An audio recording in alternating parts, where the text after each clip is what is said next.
na hindi din totoo na 2% lang sa commitment ang i-deliver dahil si Pangulong Bongbong Marcos ay mismong naging guest of honor sa groundbreaking ng pinakamalaking renewable energy project sa Pilipinas ng kumpanyang itinatag ko noong November 2024. Nakapost ko po sa aking Facebook page ang speech ni PBBM kung saan pinuri niya ang proyektong ito na nagbibigay ng mahigit 10,000 na trabaho para sa ating mga kababayan sa Nueva Storage facility in the world, the Terra Solar Project.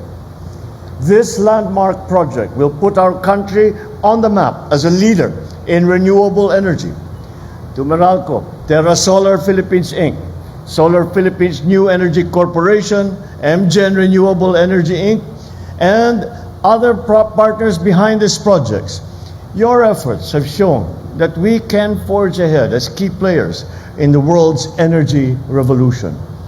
The Terra Solar Power Project is designed to address two critical challenges of our time: the surging demand for electricity and the pressing need to shift to renewable and sustainable sources of that energy. With an investment of over 200 billion pesos, this demonstrates confidence in the stakeholders in our nation's potential and our commitment to securing a stable, steady, reliable, and sustainable power supply. Once fully operational by 2027, this facility will deliver 3,500 megawatts peak of solar power to the Luzon grid, with 4,500 megawatt hour of battery energy storage. A 13-kilometer, 500 kilovolt transmission line will connect this project to the power grid, ensuring that clean energy reaches Filipino homes and businesses with efficiency. This project will energize over 2 million households and reduce carbon emissions by more than 4.3 million metric tons annually. To put that into perspective, it is the equivalent of removing 3 million gasoline-powered cars from our roads. Decisive action towards helping address global warming and climate change.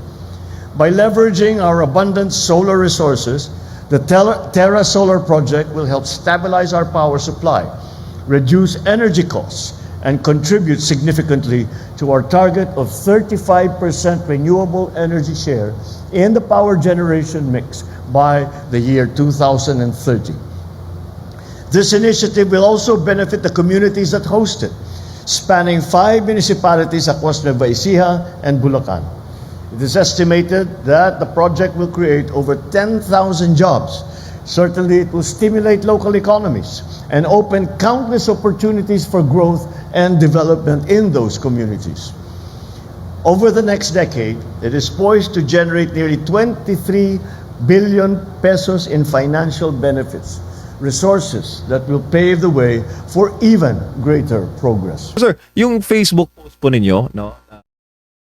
Yung po inyong post sa Facebook kasama si President BBM, yung sinabi po ninyo na lumikha ng 10,000 na mga trabaho sa ating mga kababayan, bilang may experience po sa business.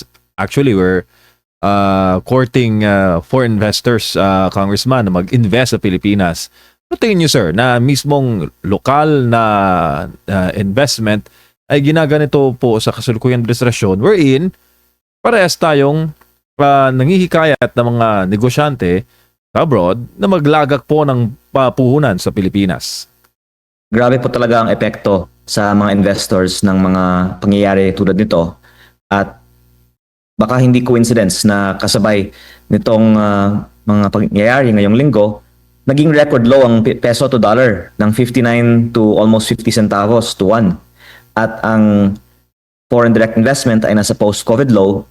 Uulitin ko po, yung project ko sa Nueva Ecija na groundbreak ni PBBM, ang pinakamalaking foreign investment sa buong bansa sa taong 2025. At nahihiya po ako, to be honest, sa mga nagtiwala sa ating bansa at nagpasok ng kanilang pera para maisakatuparan ang magandang proyektong ito dahil biglang nadamay ang kanilang investment sa mga vlog ng ating administrasyon USEC.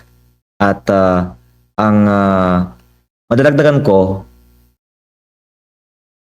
ang dahilan na ibang mga negosyo ay hindi din natutuloy ay sa iba't ibang mga level ng ating gobyerno, may mga nanghihingi sa mga negosyante. At in fairness naman sa Pilipinas, sa buong mundo, ito ay di umano ay nangyayari. Pero minsan daw, kaya nanghihingi, kaya nagpapataw ng multa ang ibang mga opisyal o nagbibigay ng mga demand letters o nag-intimidate sa media ng mga negosyante ay sa kadahilanan na may posibilidad din na ang mga negosyante ay may iaalok sa mga opisyales na nagpapahirap sa kanila. I'm not implying anything about anyone in this situation, and I am saying this very delicately, and only in this instance have I said this, but I think that at least there is a perception that when the any government arm is speaking very publicly against any private business, that iisipin ng iba kahit na walang ganitong nangyayari na baka may financial reason na yung mga nagsasalita ay nagdidi umano'y shake down sa mga investors na ito. At muli, kahit na hindi po ito totoo, the fact na may mga ganitong mga pahayag very publicly ay maaaring mag-discourage sa additional investment sa Pilipinas.